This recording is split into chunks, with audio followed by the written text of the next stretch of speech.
ये जो मेवाड़ की कहानियाँ हम सुनते आए हैं, क्या ये सब सच है?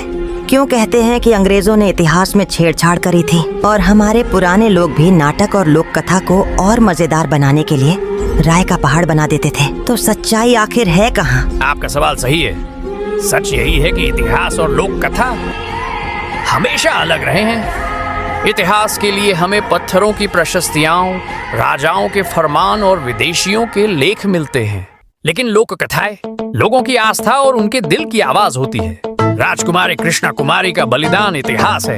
उसने विषपान कर अपने राज्य को बचाया, पर लोक कथा ने कहा कि वो देवी बनकर चली गई। पन्ना धाय ने सचमुच अपने बेटे को बलिदान दिया, पर लोक कथा ने उसे माँ दुर्गा का रूप बना दिया। महाराणा प्रताप का घोड़ा चेतक सचमुच उसे बचाकर नदी पार कर गया, पर लोक कथा ने कहा कि उसके पंख निकल आए। बप्पा रावल इतिहास में एक महान शासक थे, लेकिन लोक कथा ने कहा कि वो शिवजी के आशीर्वाद से जन्मे थे।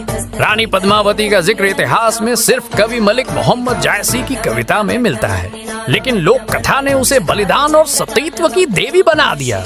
माँ, इतिहास हमें प्रमाण देता है, लोक कथा हमें प्रेरणा देती है, और सच तो दोनों में ही छिपा है। इतिहास बताता है कि क्या हुआ था, और लोक कथा हमें महसूस कराती है कि लोगों ने उसे कैसे जिया था। दोनों मिलकर ही मेवाड़ की असली पहचान है, और इसी वजह से आज भी ये कहानियां सुनते ही रोंगटे खड़े हो जाते हैं।